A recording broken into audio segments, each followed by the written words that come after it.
My name is Nancy Fox. I will have 40 years of sobriety on February 9th, 2026, and I am a targeted individual who experienced unfortunate gang stalking and slandering, which is hard to believe that could happen to a long-time sober AA lady who's over nice and good. And I work a 12-step program. I work several programs, really. I work an AA program, an Al-Anon program, and an ACA program. And I am one who kept people at arm's length who I didn't trust. I didn't confide in them. I wasn't close to them, never talked to them hardly, I never saw them. And suddenly, people I didn't trust waltzed in our lives and ruined everything I'd worked so hard for. And it's very hard to comprehend that could happen to a long-time sober AA Al-Anon lady who set boundaries with people. And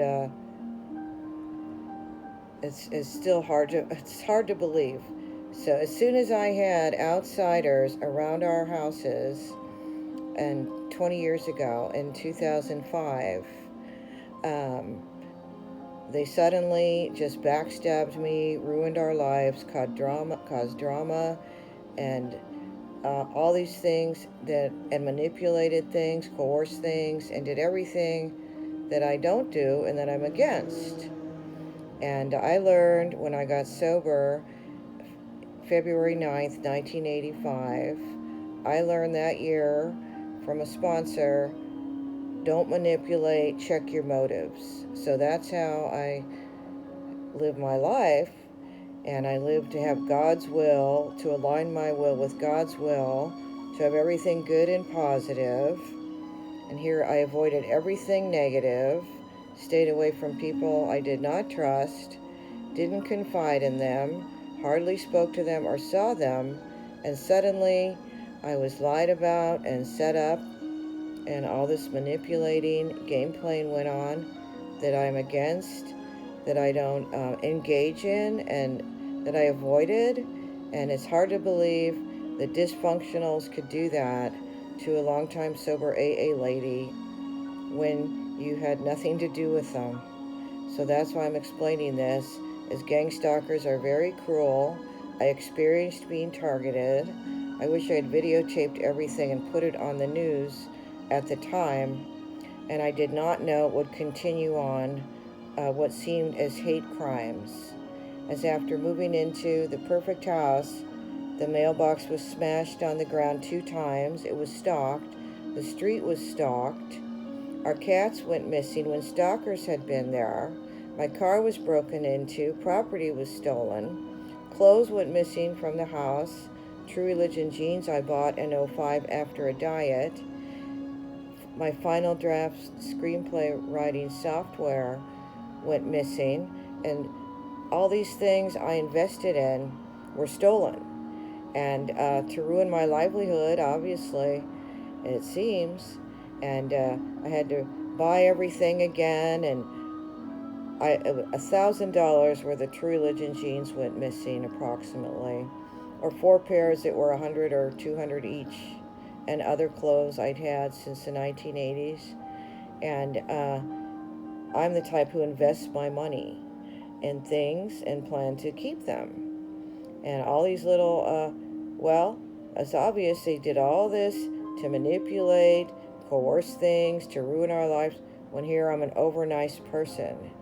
And there I was every day, literally saying out loud, I'm not into game playing, I don't gossip, I'm being the best person I can be today, and God's will, I turned it over to God, and there I was, happy as could be, feeling so wonderful. And I always said, I feel so good inside, and I really just felt so wonderful and spiritual, and I had no negative feelings.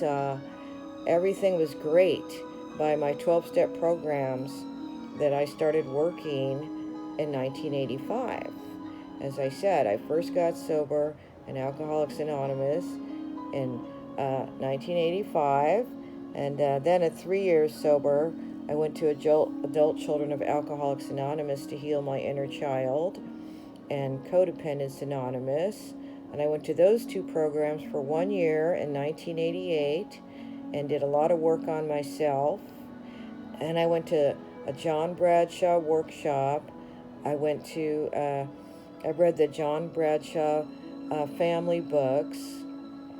And at the end of that year, the ACA work and John Bradshaw work, I just felt so wonderful, so much lighter.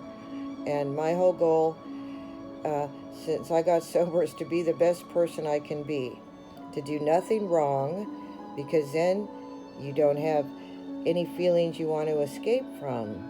If you're being the best person you can be and you don't manipulate and you don't gossip and you don't harm others and you're just nice, don't harm anybody, then you don't have any guilt, you don't have any reason to want to drink because you feel good. And people who often go out and drink, it seems, they feel guilty. Maybe they cheated in their marriage or whatever they did, and people usually drink and use or overeat. They don't want to feel their feelings, is why. And so I learned and decided in the 80s, I'm going to be a good person, then I'll never have a reason to drink, because then I'll never feel bad about anything. And that's what I decided. And I read my big book every night. My first year of sobriety, I would go to a morning, noon, and nighttime meeting, read my big book at night, fall asleep reading it, and I was very committed to getting sober and stayed sober.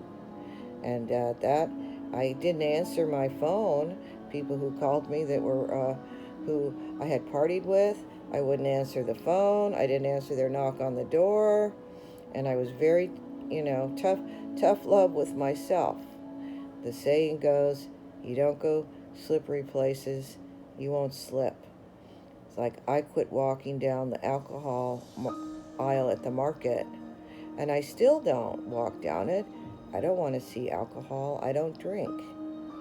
And so these are a few tips. If anybody out there wants to get sober and stay sober, don't even look at alcohol. Don't gossip or be mean. You won't have a reason to want to drink. So people that drink and do drugs, take a lot of medication, overeat, as said, they don't want to feel. They do things so they won't feel their feelings because they feel bad about themselves. If you feel good about yourself, then you feel good inside. You don't have a reason. You don't have feelings to escape or shove down. Or like the saying goes, don't stuff your feelings. In AA, they teach you to write your feelings out if you're sad or mad, to do inventories and read them to a sponsor, work the steps to get rid of your feelings inside. And I did all that work. I've done it many times in the past 40 years during my sobriety that I'm very grateful for, as especially being a targeted, gang-stalked individual who's very slandered and had a lot of mean people swarm around our happy home to ruin our lives. Well, anyway, I'm grateful I'm sober because I remember everything that went on, because I would be dead probably if I wasn't sober. Because I remember everything, I keep track of it, I report the facts to have justice prevail. And it's just one thing I learned, don't have outsiders to your family home. As soon as outsiders came around, our lives went kaput. In the suburbs that had been very happy and wonderful, everything just in a great routine.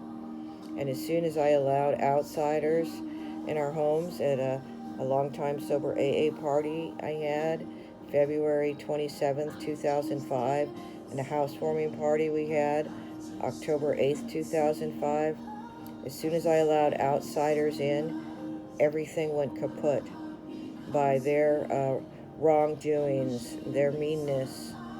As said, they were obviously trying to ruin my livelihood and ruin what I worked for. And I built up a 10-year real estate business that was God's will. I showed homes, previewed homes, listed homes, sold homes. I would turn the results over to God and God's will. Money would come from work I did, and that's how it always was. I always had faith. Money will come from showing homes, listing homes, previewing homes. I always knew money will come from the work I've done. I would do the footwork as a real estate agent, turn it over to God. God would provide, money would come, and I had faith. Is that always worked for me since I got sober February 9th, 1985. And that's a fact. Gang stalkers interfere with God's will. That is the point. They are negative, they are malicious, devious, and they are into harming people, being mean and cruel, ruining what they worked for. So, gang stalkers interfere with God's will. Inhumans. That is very wrong for people. They're not even people to me. They are inhuman monsters who interfere with God's will. Because God wants the best for people. God wants people to feel happy, to have things they love, beautiful surroundings in their property where they live, and God wants the best for good people. And gang stalkers want the worst for people. They are not even human to me. And that's the point. Inhuman gang stalkers interfere with God's will. And here I was, 20 years sober, in a cloud of bliss of happiness and good and great, and having God's will prevail in my life. And here the gang stalkers swarmed around and ruined it. And it is unbelievable that this went on, that it is, well, that is why I keep telling the story. So, unfortunately, and I'm explaining, gang stalkers interfere with God's will. That is the point of this video. They interfere with God's will horribly, and well, I'm still trying to have justice prevail. And I'm a good proof of what gang stalkers do to targeted individuals, because I had 20 years of a great life, of everything going good and being prosperous, and that's what long-time sober AA people are supposed to have. They're supposed to be happy, joyous, free, have prosperity, everything good. That's what they're supposed to have. That's what I had for 20 years, till the stalkers came around and ruined it. And that's a fact. And they were people, some were people that, well, obviously they are not spiritual people. They are not in the program, and they are wicked. So, what do you do when you don't confide in people? You're not close to them. You keep it at arm's length, like an invisible boundary, and you don't have in-depth conversations. You don't have a lot to do with them because you don't trust them. And then they come around and ruin things, when here you kept them at an arm's length. So it is hard to believe that can happen. And because Al-Anon, I started going to in 97, and they teach you, don't have in-depth conversations with people you don't trust, and don't confide in them. Don't engage. Like if somebody is mean or tries to start an argument, you just let them be a jerk and ignore them. You don't have to stoop to their level and argue back or get in a disagreement. You just know, okay, they're a jerk. I'm ignoring them. I'm not taking it personal. I'm letting this roll off my back. And that Al-Anon, they teach you, have a great day anyway, even if someone's a jerk, and even if they say something out of line, you just ignore it and say, well, they're a jerk, so I'm not going to stoop to their level. I'm going to have a good day anyway. Then they stand there looking like a jerk when you say nothing back. So I learned a lot of tools that I use in my life that I learned in AA, ACA, Codependence Anonymous, and Al-Anon. And I felt so wonderful in my long time sobriety in 2005 when then stalkers came around and ruined everything that I just could not believe it. And I am one who plants seeds, plans ahead, and perseveres. I persevered toward a lot of goals. And one was to buy a spiritual house, a house that felt serene with a spiritual ambiance. And that was a goal that I had, that I worked towards. And at 18 years old, I decided I want to be a screenplay writer.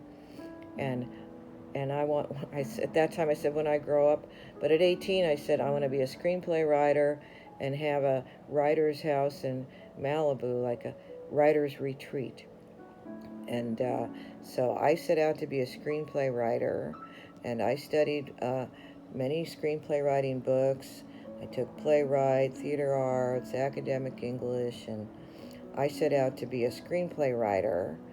And I started working on movies in 1979 and ended up being a costume designer. And because I wanted to write and produce my own movies, and I still do. And so I decided, well, I'm going to work in the movie business so that I can learn all about making movies. And then as a costume designer, I learned all about characters and what they would wear, and I learned everything about making movies. And being a costume designer is similar to being a writer, as it's all about the characters, their personality, what they'd say, what they'd wear, and who they are. And so it's very similar, as it's about character development. And so I worked on 100 movie productions, and my goal was always to sell my screenplays and produce my movies. And so that's been the thread throughout my life with every job I've done, a costume designer and a real estate agent, is I'm a writer. I'm a screenplay writer, and I'm an introverted writer type. I was a poet as a child, and I decided I want a house that's like a writer's retreat. So I got a real estate license in 1999, Nancy G. Fox-Taylor, and I started in that career so I could work while my daughters were at school, so I could be like a full-time mother. And my plan was to just sell many homes and estates and to pay all the bills. And then I could write screenplays around real estate time and my time as a single mother. And I wrote a screenplay at 4 in the morning in 2004 called Angels Anonymous. I invested in my final draft screenplay software that went missing. And here I was accomplishing my goals. And when I was a realtor looking for a one-story house or bedroom bath down for my mother to live with us, around this time I saw somebody writing a screenplay in a house. Felt like a writer's retreat. It had a clay tile roof, a little bridge over a creek to the door, and big trees. And I thought, oh my God, this lady's writing a screenplay in this house. That's what I want to be doing. I said, I want a house like this. It feels like a writer's retreat. And I decided I'm going to buy a house like this someday. This was probably 2000, or might have been when I'd started looking in '01, when my mother told me she wanted to live with my daughters and I in the suburbs. And anyway, in 2001, I started looking for this type of house to be a writer's retreat, to follow my goals, to write screenplays in a house that felt like a writer's retreat. And that's what I searched for on the real estate multiple listing service. One story or bedroom bath down, clay tile roof, and a certain size of lot, and I don't remember. I think I looked 2,500 to 3,000 square feet, 800,000 to a million, and I decided I want a house with a spiritual ambiance that feels like a writer's retreat. And I wrote offers on houses like that over the 4 years I was looking. Clay tile roof, 1 story view, and that house was probably '01. Then a house in a horse property neighborhood, clay tile roof. It had 2 bedrooms down, huge horse property lot, and another one that felt like that in a tract neighborhood that had like an enclosed garden and clay tile roof. And anyway, and then the perfect house came up in April '05. I saw it on the MLS. Hacienda covered porch, clay tile roof, and oak trees, and church bells chiming. I thought, oh my God, that's my writer's retreat. That's my house of serenity with a spiritual ambiance. And as AA people, they like serenity. They like to feel serene and good. And that's what I was searching for, a house that felt spiritual and serene. And that's what I found. And here I'd had this type of house in mind for 4 years. And actually, I bought it in a neighborhood that I, I had wanted to live in since 1997. The first day I dropped my older daughter off at school in 1997, I drove through this neighborhood and said, oh, I love it here. I want to live here someday. Because it was spiritual feeling and had a dirt path, split rail fence, large mature trees. All the houses looked different. And I'm from the San Fernando Valley, where all the houses are different. And we lived in the suburbs, where many neighborhoods, all the houses looked the same. And I wanted a neighborhood that felt like the San Fernando Valley, Sherman Oaks, where I grew up, where all the houses looked different, with big lots, big trees, and I thought, oh my gosh, this neighborhood, this is the type of neighborhood I want to live in someday, because all the houses are different, and there's mature trees in it, and anyway, so that's where I ended up living, and literally that's where I drove through. The first day I dropped my daughter off at school, and then I became a realtor in '99, and anyway, this house came up that was perfect in uh, April '05, and I saw it online, 2,500 square feet, um, oak trees, church bells chiming, covered hacienda porch, clay tile roof, and I thought, that's it. That's this house with the spiritual ambiance, like a writer's retreat. Same city, same county, same school district. It's a 2-story we had lived in 8 years. So it couldn't not have been more perfect, as it was 2 miles away from our tract home we had lived in for 8 years. And I was selling many homes and estates. I was selling estates then in Gated Sherwood, North Ranch, Westlake Island, and so I became I became an estate agent, and I was becoming more of an estate agent, and I sold quite a few homes between a million and 4.5 million, and I was starting to sell probably 10 properties, or I would say about, or 7, but I was turning into an estate agent. I was still selling average priced homes, and that was 800,000, 850 at the time. So even an average price home was high. And anyway, I knew if I bought the house in this neighborhood that I would sell more estates by living in the neighborhood. So that was my goal, and I'm a big planner. I'm one who always has goals, plans, perseveres towards my goals. And I thought, I'm going to sell 2 estates in the neighborhood, just living in this neighborhood, and make an extra 100,000 a year just by living here, and sit here and write screenplays once a year 4 a.m. like I did in '04. I got up and wrote my screenplay, Angels Anonymous, from 4 a.m. to 7 a.m. And it took me 4 months to write my screenplay. And anyway, so that was my plan, to live in that house forever, and to make 250, 300, 400,000 a year selling estates and homes. And I already sold homes all around that house location in all the neighborhoods. And so I was following my dreams, carrying out my plan. I had an estate listing there for almost 2 million. I sold 2 estates from the listing to buyers for about 1.5 million. And I had 2 more estate listings I was working on when the stalkers ruined our lives.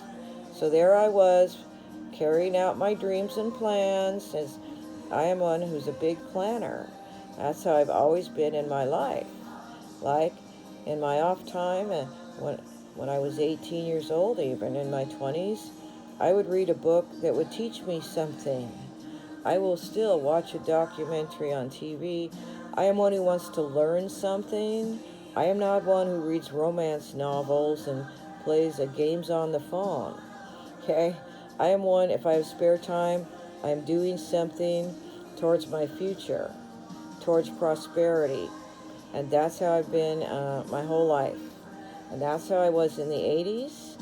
And I spent a lot of time reading books to advance my intuition. And a lot of books about God's will, aligning my will with God's will, creative visualization, healing your inner child. I read books to learn, to be a better person, to have a better life, and that is the way I am. One always persevering for the future, planting seeds. And in the 80s, I read a lot of books to be a better person, for my 12-step program, my spirituality, to be in touch with God, to learn to depend fully on God, and affirmation books, and you name it. So that is my foundation. That's how I've survived as a targeted individual, with mean inhumans working against the good. They work against God's will. And that's why I've explained this a million times over, is it's very wrong and unfair, obviously, for people to ruin what somebody has worked hard for in their life.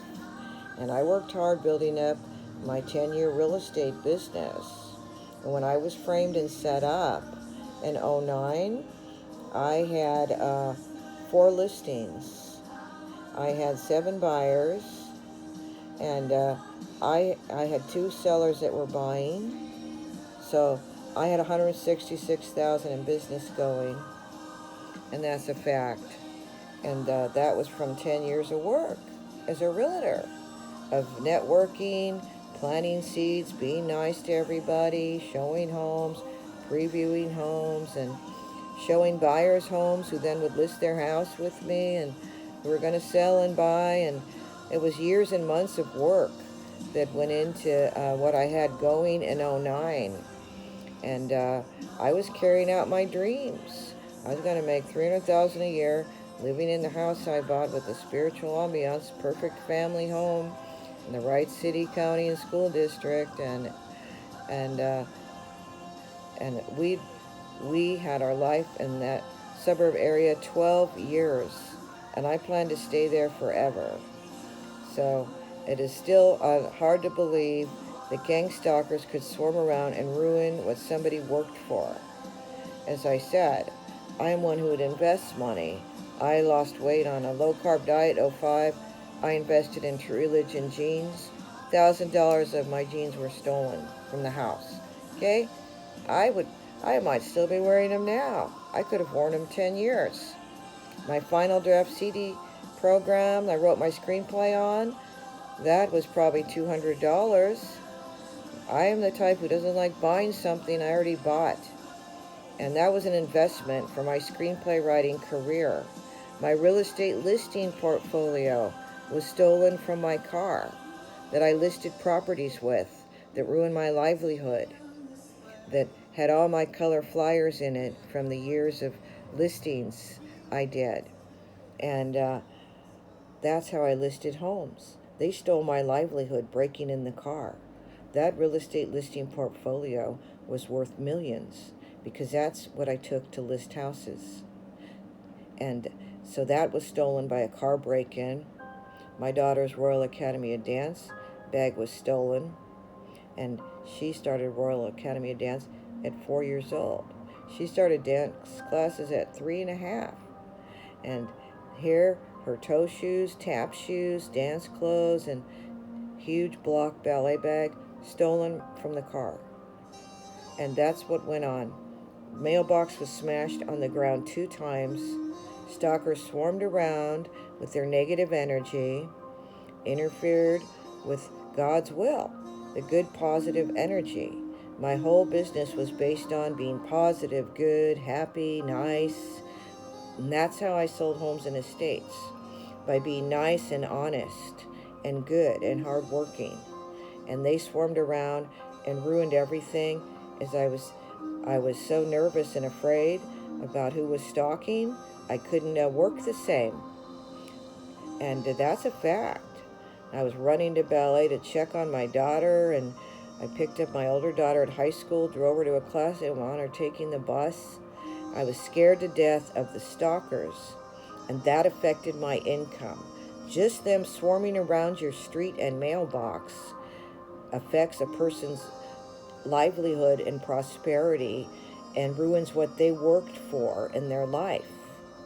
Just by them driving down the effing street. They parked and stared at the mailbox. They parked in front of the mailbox. They smashed it on the ground twice.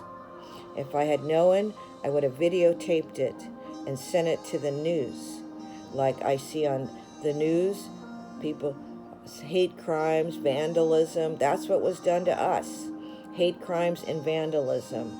And they ruined what I worked hard to have. For my daughters and I, my mother, for our lives, and for our cats who went missing.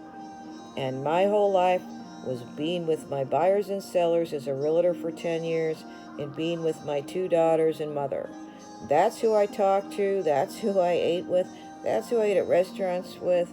That's who I called and talked to. I called my mother 5 times a day. I talked to my daughters. They talked to me. That was my life. My 2 daughters and my mother, and my real estate buyers and sellers. That's who I socialized with, and that was my life. And I was, as I said, I was not and of course, AA Al-Anon people, and I was not into gossiping. And from my Al-Anon program, I learned don't gossip, don't meddle, don't backstab, don't cause drama, and I kept my street clean, you could say. I made sure I didn't harm anybody. I made sure I did nothing wrong to anybody. I was friendly as a real estate agent and nice to everybody. Hi, how are you? Have a nice day. Nice seeing you. Light and polite. They teach you in Al-Anon. Be light and polite to people. If you don't have to have in-depth conversations and confide in people you're not friendly with or you don't trust or whatever it is, and you just be cordial, light, polite, nice, and hi, how are you? And Al-Anon, they teach you even if somebody's a jerk, doesn't mean you have to be a jerk back. You don't have to stoop to their level. You just ignore them, and you just are the better person. Like two wrongs don't make a right, rather. If somebody does something wrong and they're mean, you don't have to bite back and say mean things back or insult them too. You just ignore it, let it roll off your back. And I worked a very strong AA Al-Anon program as a real estate agent, and I got along with all the realtors, mortgage brokers, acquaintances I worked with. I was not good friends with any of them. I just worked with them. And I just worked my 12-step program.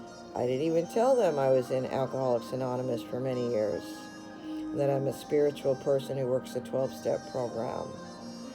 I just worked with them, and I would just, hi, how are you? Nice seeing you. Have a good day. And always friendly, nice to everybody. And that is a fact. And that's how I was also with relatives and old friends when I saw them, like at a birthday party or Christmas Day. Or I was just very nice, sincere to everybody, as I'm a sincere person. I sincerely cared about everybody and wanted the best for everyone. It's just my nice, easygoing, good self. Did nothing to harm anybody because I'm not catty. I don't gossip. I don't say, guess what I heard, guess what so and so did, or I didn't like this or that about the. I did not do that, ever. I was my nice, sincere self to people. That's why it's hard to believe they could be so cruel when I kept many at an arm's length. And that's what I'm explaining. So, and they did this underhandedly with manipulation and coercion. And obviously, uh, people that aren't in recovery, uh, who aren't working a spiritual 12-step program or even a religious program in a church, or they are temple or Buddhist or whatever they want to be, um, people that aren't in a spiritual program trying not to sin are not good, are they? No. And how do you stop sinning gang stalkers? How do you keep them out of your life when they do things sneakily, maliciously, deviously, underhandedly, and obviously, uh, well, by a two or more lied conspiracy, plotting and planning, and obviously the mailbox was smashed on the ground twice. The mailbox was stalked. Two cars parked on the street stood outside their cars, stared at the mailbox. The cats went missing when stalkers were there. The car was broken into, property stolen. Two religions went missing from the house. I was lied about by anonymous individuals. Obviously, they conspired to harm us by committing these crimes against us. So, obviously, they conspired all sneakily, plotting and planning maliciously and deviously, and they interfered with God's will. Because I always showed homes, emailed buyers' homes, listed homes, previewed homes, and sold many homes and estates. And turned it over to God, had faith, God will provide from work I've done. God always did. Then suddenly the stalkers came around with negative energy and ruined God's will. They interfere with God's will. I have ID theft since this was done. I believe they are robbing me blind. They did the car break-in, stole my final draft CD I wrote a screenplay on, probably, and real estate portfolio I made money with. They ruined my livelihood by thievery. Obviously, they did this on purpose. And how could that be? It is hard to fathom, as our lives were great, wonderful, good, ran like clockwork in the suburbs 8 years before the stalkers swarmed around.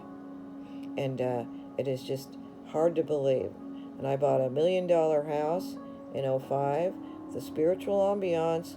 It felt like a writer's retreat in the same city, county, school district as the two-story house we'd been in 8 years, 2 miles away, where I planned to stay. It could not have been better. I worked very hard to buy it, and I worked hard at updating the two-story with my money to have the money to buy another house. And it went like clockwork. It was God's will. That's how AAs think. They think, is this God's will or my self-will? Because if things happen easily, swiftly, fall into place, magically, then you know, oh, that's God's will. Now, if you're sweating bullets trying to force something, it is not God's will, usually. If you're pushing and pushing to make something happen, God's will happens easily and swiftly. And I got this two-story house updated, ready to sell in February '05. Had my longtime sober AA party February 27th, '05 at the house, the new carpet paint tile. Then in April, I saw the perfect house on the MLS hacienda porch, clay tile roof, oak trees, church bells chiming. House of serenity with a spiritual ambiance. And that's what I wanted. Uh, and it was a perfect floor plan for my family, the perfect location, and everything went great. I'd worked on my FICO score for a year, got it to 790. I had the income. I had the money in the bank for 3% down, 40,000. I had equity in the two-story to buy the house, and I wrote an offer on it, full price, non-contingent, and came right home, faxed it to my mortgage brokers, Sharon and Brad Pfeiffer, Regency Brokerage, called them up, and they said no problem getting me loan approval. They got me loan approval that hour, and they're the first people I called, faxed them my offer, and they got me a loan approval letter that hour, offer accepted, loan approval with Countrywide for Nancy Fox. It happened easily, swiftly, and all fell into place perfectly and went so smooth, and I was so happy. And I knew that was God's will. And the minute we stepped in the door at an open house, the church bells chimed from across the street. Hair went up on my arms, and I said, I'm buying the house. I said, I'm writing an offer. I already know. I don't even have to look around. I knew the minute I stepped in the door. Okay, I already studied the house on that multiple listing service, April '05 when it was listed. I already saw the picture of it with hacienda porch and oak trees and clay tile roof, and I already knew the street as a real estate agent because I had showed a property on the street. So I knew I'd already seen the house. I already knew the street being a real estate agent. And I knew all about the house, studied the square footage, lot size, and you name it. I knew all about it April '05. I had dreams about a house. I didn't even know it was that house because I have psychic premonition dreams my whole life of things before they happen. So I knew that was God's will because I dreamt about the house before I ever saw it, the inside of it. And that's a fact. I saw the inside hallway going down it. Bedroom to the right became my daughter's bedroom. Down the hall further, bedroom to the left became my other daughter's bedroom. I had a dream uh, showing me my daughter's bedrooms off the hallway. And like, here it is. Here's the house. And I dreamt of a wide street that that we parked on, and that when I opened my door, I saw a horse crossing sign on the corner. That happened exactly as I dreamt. It's like ka-ching, or it was just ding, however you want to say it, but it was just God's will. It was God's will. Parked on the street, horse crossing sign. I'd had that dream. Walked in the door, church bells chiming, full price, non-contingent offer, loan approval, Countrywide, Sharon Brad, 5 for that hour, offer accepted, 30-day escrow, close the escrow, got a swing loan from the two-story, borrowed the money from it to buy the one-story. All fell into place perfectly, and I was so happy. I knew it was so meant to be, and in God's will. And then the gang stalkers swarmed and ruined everything. And people slandered me in '09 after 4 years of the catnapping, vandalism, car break-in, theft, and probably house break-in, final draft CD, screenplay software stolen, True Religion jeans went missing, $1,000 worth of clothes. And after all of this went on for 4 years, then some slandered me in '09, and somebody lied about me. They had not been around our family home for 10 years. They were never at the two-story we lived at 8 years, a tract home. They were never at our house in Valley Glen, where we lived from 92 to 97. They had not been at our family home for 10 years. And another one slandered me, who I spoke to half a minute a year. And these were people I saw once a year in the holidays that I was not close to. Another person um, caused all this drama, betrayed me, showed up on the porch with a real estate customer of mine they'd contacted, barged in the house one day without calling or knocking, and that was somebody I'd kept at an arm's length. Also, when I got sober in AA in 1985, I said, I don't think I trust this person. They're not a they're not in AA, and often people get sober in AA, they only want to talk to AA people. They just want AA talk and on the phone. And I thought, I'm not talking to her anymore. I don't think she's spiritual, and I don't trust her, so I'm not going to confide in her. I quit confiding in her when I got sober in 1985. We were not close after that, and I I saw her once a year for lunch, and that was it. We did not have in-depth conversations on the phone. I did not call and tell her anything um, going on.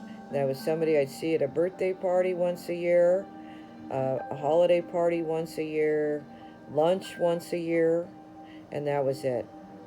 So I was not close to this person.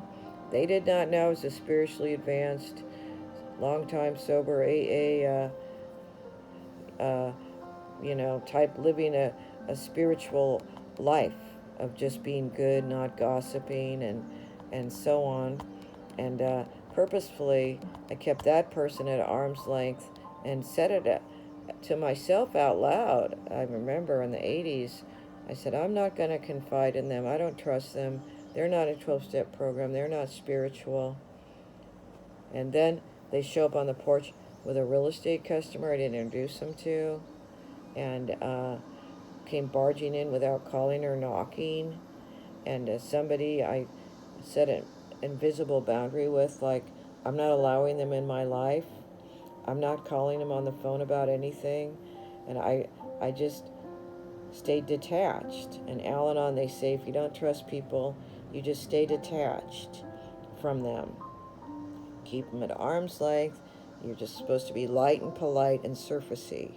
Like, hi, how are you? Nice talking to you. Good luck with that. And have a nice day. Thanks for telling me. Talk to you later. And you're supposed to be light and polite and surfacey and not have an in-depth conversation.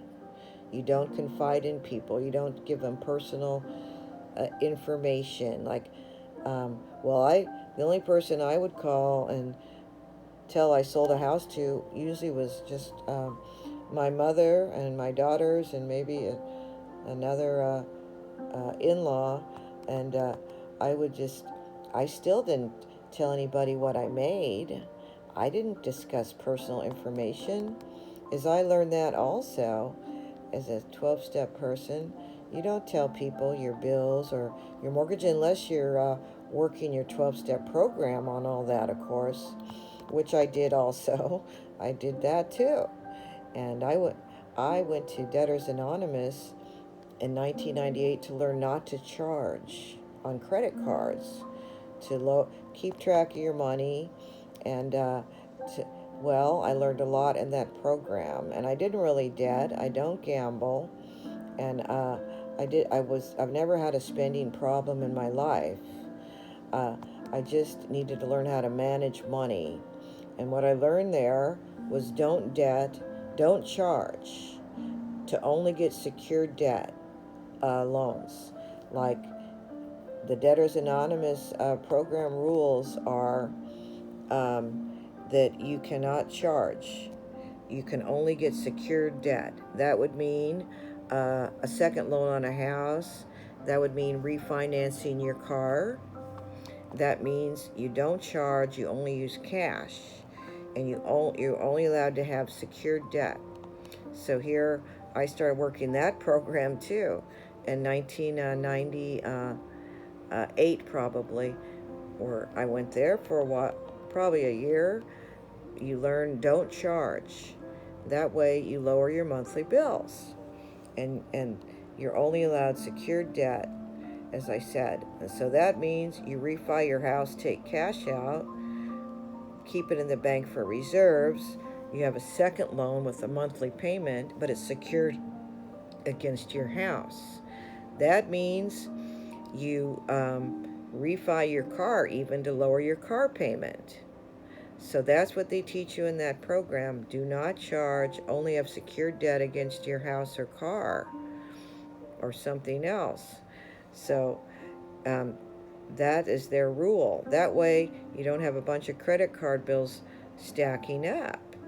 And as a realtor, I always kept cash in reserves in the savings and worked this program. I didn't charge. I'm sure other realtors probably charge on American Express, MasterCard, and they probably live on a charge card and pay it off when their escrows close. I saved my money, kept it cash in the bank, and then I would transfer it, pay bills, and I was very good at this, and it went very well the way I managed my money. And again, I never had a spending problem.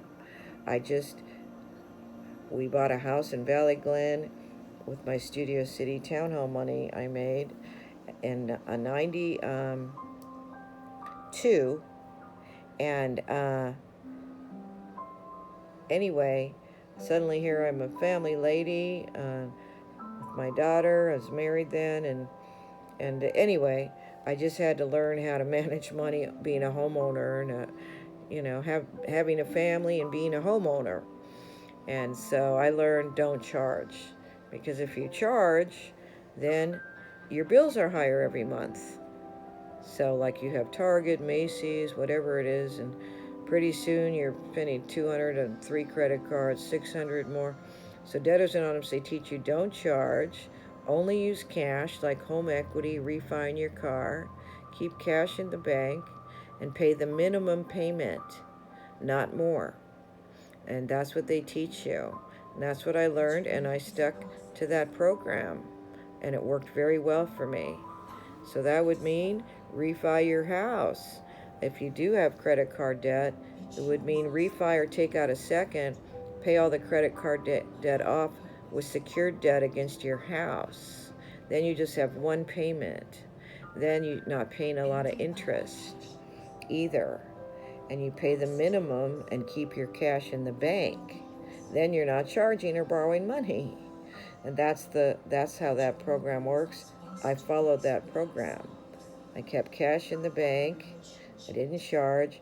I paid the minimum payment. They teach you only pay the minimum, not more. And if people are having a rough time with money, then even pay less with a note. Sorry, I can only pay you $25 this month. And that's how the program works. That way you always have cash. You're not charging and borrowing more. And of course, it's not good for your credit card to pay 25 if the bill's 150. But they teach you to do the minimum, that lower your monthly net and raise your income. So that means get a second on your house, or 100 a month payment, pay off maybe 40,000 credit card debt. So instead of 600 you're paying, you pay 100 for your equity line on your house. So you lower your bills 500. Then you do what you can to increase income, like even a couple $100 a month. So you bring your bills down, your income up. And that's what they teach you. And do not charge, do not pay more than the minimum payment. That is what they teach you. So if like I was a realtor, close a big escrow, I would not pay something off with that. Like I didn't even really have anything to pay off actually, because I only used cash. But like my car, for example, which I probably should have paid off. Anyway, it was almost paid off when I was framed and set up. I was counting on no car payment, and I already had that plan too. I planned to have no car payment, and my car broke down right when it was almost paid off. So I was going to have one less bill a month, $365 a month less. And that's a fact, because I bought it. It wasn't leased. And I was framed when my car broke down and slandered out of the blue. And anyway, it is hard to believe, but the readings have said a million times that, because I'm a psychic medium, that's my profession. I do readings for 15 years as a psychic medium for customers. And readings have said they bugged my phones and stole my real estate calls. They stole my cash I had in the bank for reserves for bills, siphoned it out, stole my mail money jobs out of the mailbox on a post they stalked and smashed on the ground twice, and planned to run us out of the house I planned to stay in. And I invested $300,000 into the house, approximately, in '05. And that was my equity from my two-story, and I invested money into that house, probably 80,000, to make more selling it. So this was a long process, as I'm one who plans, thinks, and perseveres, and I does things a little at a time. In 2000, I did exterior paint garage doors to the two-story. 2 years later, I had a new tile roof put on, 18,000, with an escrow check I made selling the house. Tile floors downstairs, landscaping myself and decorating, and anyway, then carpet paint tile February '05.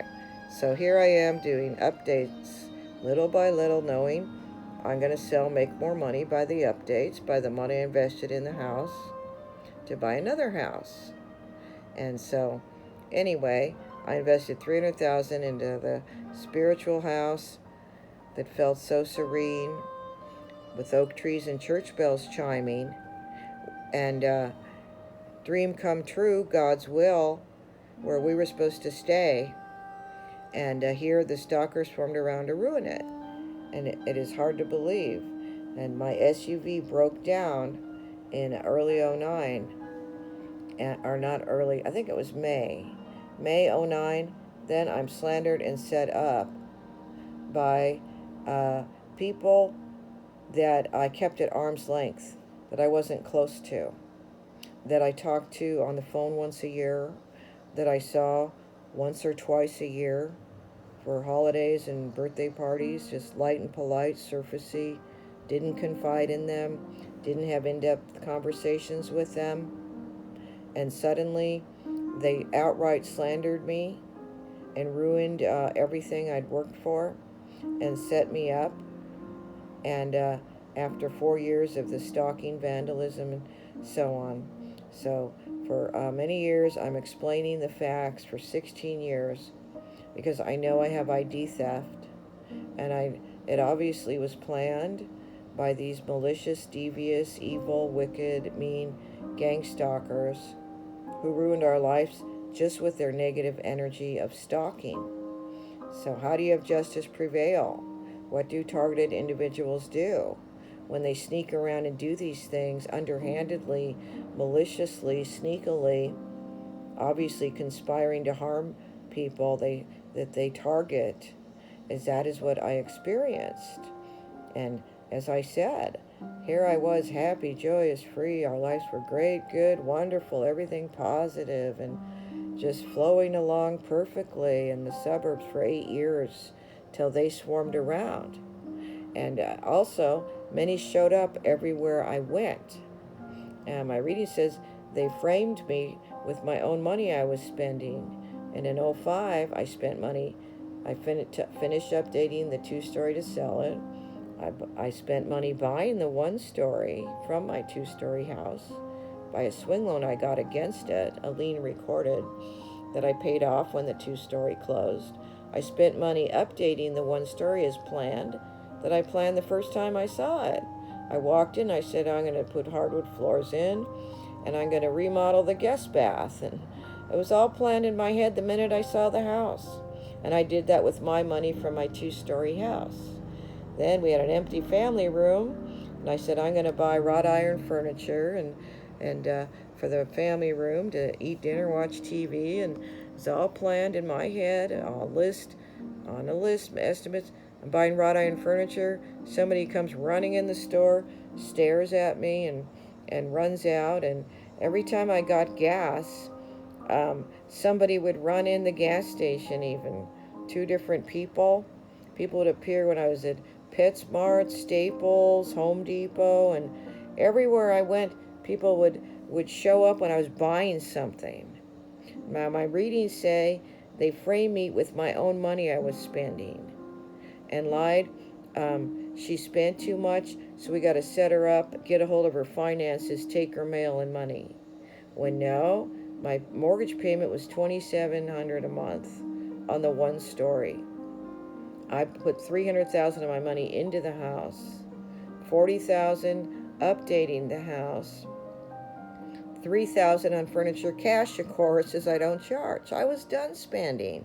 I bought the house. I updated it. I bought furniture. I was finished. I didn't charge. I used cash. And I was done. And it was ready, set to live in. And I bought new clothes after a diet. I was done with that, basically. I built up a closet as planned after a diet. New wardrobe and my walk-in closet in the house. Then I bought one or two things a year. As I've never had a spending problem in my life. I am one who plans ahead. And I budgeted very well. And I bought $3,000 worth of furniture with cash that I planned to spend. I bought clothes with cash that I planned to spend with my debit card. I am one who would keep reserves in the bank, cash, and transfer to my checking the first of the month to write checks for bills and to use my ATM card. And that's how I always managed money. I kept cash in the savings, and then transferred what I planned to spend, needed to spend in my checking. That way I didn't spend too much money, did I? No.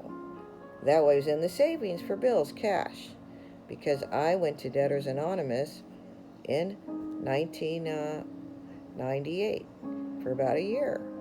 And I worked my DA program, it's called. I had a DA sponsor. Again, I did not have a spending problem ever. I just was suddenly a homeowner with a family, and I learned don't charge. I just wanted to lower our monthly nut. Suddenly we owned a home, and anyway, when you have a home, your expenses are different, and so I went to that program because my somebody who had been an AA Al-Anon sponsor went there, and I learned don't use credit cards. Basically, that's what I learned. Lowered my income, lowered our monthly bills, probably $600 a month. I refinanced my car to a lower car payment. I paid minimum payments to the credit cards instead of paying them off, and learned how to manage money and finances from that program.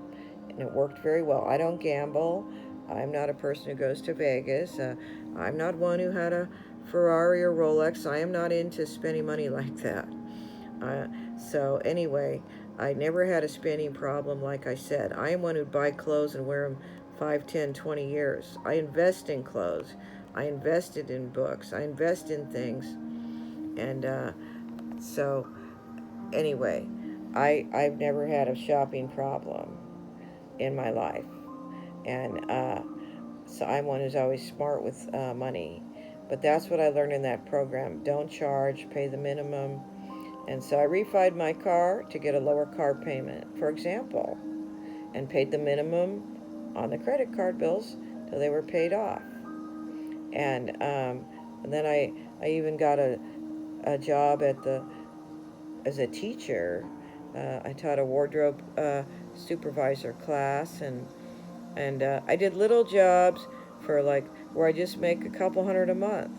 So that's the Debtors Anonymous program. You lower your monthly nut, you don't charge, you only have secured debt against your house or car, and then you make a little extra income. Like this is, anyway, this is a long time ago. So uh, I wanted to be home with my daughter, and of course, and then my two daughters. So, and that's and then I was a stay-at-home mother for 3.5 years, and so thank God I learned you don't spend money you don't need to spend, and I'm happen to be an expert with money. My reading says the gang stalkers were stealing my real estate commission from my savings, siphoning it out, and my home equity I made that was my cash for reserves in the bank. As I made an additional 50,000 when the two-story closed October '05, and I plan to have that for reserves for bills, cash, in the bank. And my reading says they siphoned out my 50,000, part of my 50,000 equity additional check I got. And my reading says they siphoned out my real estate income. And when I refinanced the second loan on the one story I bought, because the house appraised for a lot higher by my money I invested in it, updating it in '05. So '06 it appraised for a lot higher by my money I spent on it. And so I said, well, I'm going to refi my second loan, take 50,000 out, reserves for bills, cash in the bank, because that's my DA program. You have secured debt only and a payment. So I made my 100 a month payment 200. So I refied my second to have 50,000 in reserves in the bank for bills, because my daughters were teenagers then. I paid for horses, equestrian lessons, horse shows, ballet, tap, jazz, theater arts camps, Italian opera singing and chorus, and I probably spent 1,500 a month on my daughter's lessons and activities. That is what drove me to work hard, to provide well for my daughters. And so, anyway, I refied the second in '06 because the house appraised for a lot more by the money I invested in it, to have reserves in the bank for bills. And my reading says gang stalkers siphoned out my equity from the two-story, equity '06 from the one-story, refined the second, my real estate income, and suddenly I was like, where's all my money? I thought I had more money in the savings, and it was less than I thought it was. And so my readings say they were siphoning out my money, so here I am, refining, putting money in the closing big escrows, putting money in the savings, cash for reserves, and Reedy says they kept siphoning it out, and here I'm working so hard, putting it in, they're taking it out. That's what my reading says they did. And my reading says they lied. They had to get a hold of my finances because I spent too much too fast. In '05, I spent my own money. I bought the house I planned to buy for 4 years. I updated it with 40,000 of my money, my two-story equity cash.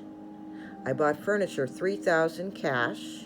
Okay, I was not charging at a furniture store for the whole house with a big furniture store charge bill. No, I paid cash, 3,000 cash. For furniture, I was done. I spent my money that I planned to spend on the house, updating the house, and on furniture for the house, in a closet of clothes after a diet to wear them for years. And I wore those real estate clothes 4 years for work, because I am the type who invests money and gets my money's worth. I bought suits, I bought Ralph Lauren linen jackets, I bought real estate clothes, I bought casual clothes I socialized in with real estate customers, and I spent money to make money. You have clothes to socialize in, you socialize with buyers and sellers, you make more money if you're dressed stylish with casual clothes and dress nice at work. And you spend money to make money. I spent money on a real estate portfolio to make money, to list houses. I spent money on clothes to make money. Okay, so my motto is you spend money to make money. You're investing your money to make money. And my reading says they lied, they framed me, and by what I bought in '05 when I bought what I planned. And I'm the biggest thinker and planner in the world. And I bought a house I planned to buy. And I wrote a full price non-contingent offer, ran home and did my buyer net payment sheet to see my payment.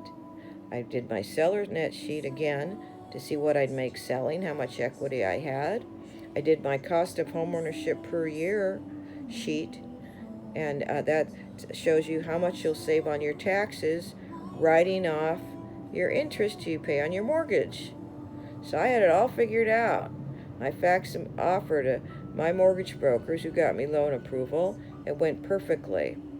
It was all calculated, planned, printed out on sheets, and that's how I am, a big planner. And my reading says they framed me with clothes I bought after a diet, furniture I bought after buying a house for 3,000 at 3 stores, Clothes I bought, I said, and PetSmart, Staples, Home Depot, gas station, everywhere I went, somebody would appear and run in.